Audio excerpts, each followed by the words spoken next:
sahabat semua dimanapun berada. Semoga semua selalu dalam keadaan cinta, penuh kasih dan berkelimpahan berkah dan sukacita selalu. Pilihanmu adalah takdirmu saat ini. Sahabat, banyak dari kita mungkin saat ini sedang dalam mode penderitaan, atau paling tidak sedang berjuang menerima takdir, tapi belum tahu caranya. Ujung-ujungnya sama, muncul dalam bentuk pesan cinta berupa sakit di tubuh fisik.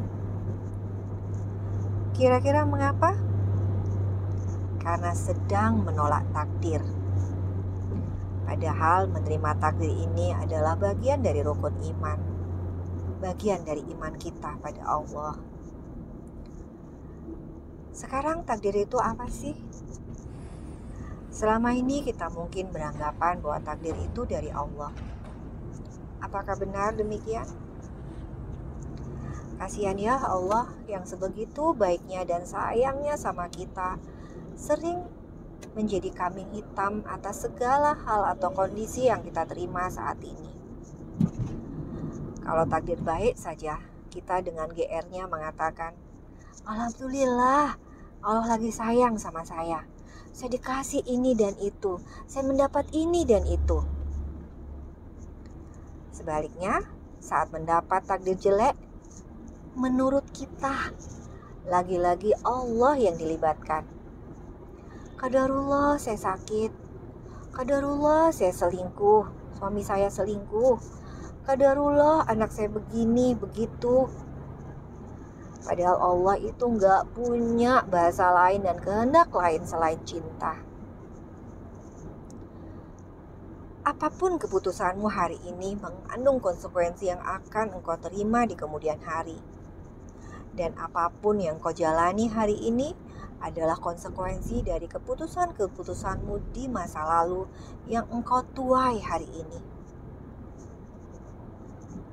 Dan semua yang terjadi hari ini adalah kenyataan, kebenaran.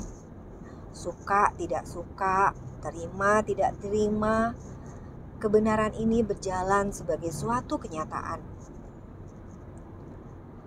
Hari ini sahabat mungkin sedang tidak damai dengan pasangan. Bukankah itu orang yang kau pilih dahulu untuk menjadi pasanganmu? Saat hari ini engkau lagi bangkrut, bukankah itu adalah usaha yang engkau pilih dulu? Saat hari ini anakmu bermasalah, bukankah itu anak yang engkau asuh selama ini? Dulu dia lahir dalam keadaan suci. Kita sebagai orang tua yang sedang mewarnai hidupnya dan mengisi pikiran-pikiran bawah sadarnya selama ini. Mau menyalahkan siapa? Sebelum tangan ini menunjuk ke orang lain, tunjukkan jari itu ke dirimu sendiri. Sebelum menyalahkan orang lain atas semua masalahmu hari ini, salahkan dirimu sendiri. Tapi jangan menyalahkan untuk kemudian merasa diri lemah dan frustasi. Tapi menunjuk dan menyalahkan untuk segera berpindah dalam kesadaran. Untuk segera take responsibility, ambil tanggung jawab. Tidak lagi playing victim atau bermental korban di mana energinya rendah. Tapi justru menjadi orang dewasa yang penuh kesadaran, mengambil tanggung jawab atas semua yang terjadi hari ini. Maka bertanggung jawab pula untuk memperbaikinya. Kalaupun toh belum tahu caranya, tidak apa-apa, akui saja. Biarkan semesta dan Tuhan yang akan membimbingmu, sahabat. Mulai dengan menerima semua keadaan atau peristiwa, terutama yang tidak enak-enak sebagai suatu kenyataan, sebagai suatu kebenaran yang sedang berjalan. Menjalannya berat, itu urusan lain. Paling tidak dengan menerima, sahabat berhenti menderita, berhenti mengeluh yang tidak ada gunanya selain semakin menambah penderitaan itu sendiri. Ingat, rumus penderitaan sama dengan rasa sakit kali penolakan. Jadi, sebesar apapun rasa sakitmu hari ini, apapun bentuknya, bila penolakan sudah nol, maka penderitaan pun menjadi nol. Kapan itu penolakan nol? Yaitu saat kita menerima sepenuhnya. Apakah itu mudah, sahabat? Saya pastikan tidak. Saya menulis ini pun bukan berarti saya sudah lulus dalam bab ini. Tulisan ini sepenuhnya menjadi pengingat bagi diri saya pribadi untuk selalu menerima. Bagaimana caranya? Seorang guru mengajarkan, jadilah penyaksi itu.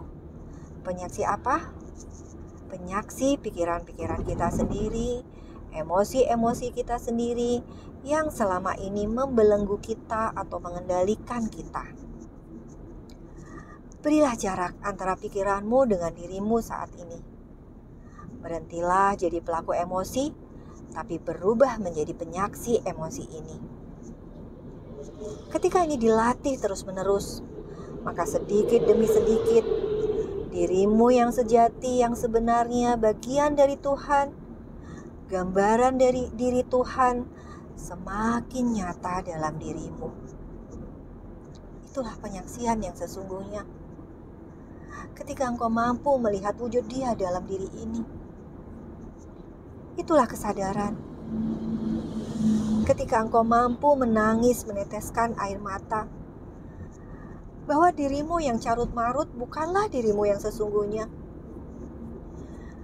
Dirimu yang sesungguhnya begitu murni, agung dan suci, karena engkau adalah bagian dari dirinya. Tapi ingat, kesadaran bukanlah momen yang patut engkau banggakan, karena sesungguhnya kita bukanlah siapa-siapa. Tapi kesadaran adalah continuous form, suatu kesinambungan yang harus dijaga, lagi-lagi dalam kesadaran juga. Caranya bagaimana? Berilah investasi lebih banyak waktu untuk diam.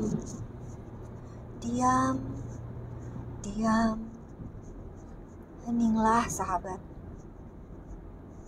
Amati, saksikan pikiran-pikiranmu saat ini. Emosi-emosimu.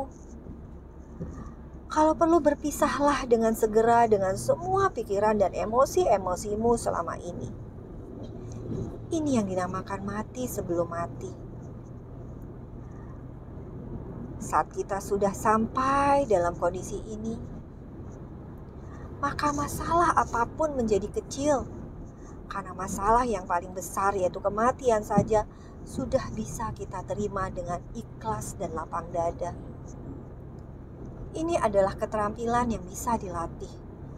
Tentu saja dengan niat yang sungguh-sungguh, dengan tekad yang kuat untuk berbenah ke dalam. Terima kasih ya Allah. Engkau hadirkan 2 guru, 2 ayah dalam hidupku yang tanpa putus mematangkan diri ini dengan caranya masing-masing. Salam takjim, salam hormat buat ayah guru Saiful Karim dan Abah Isa.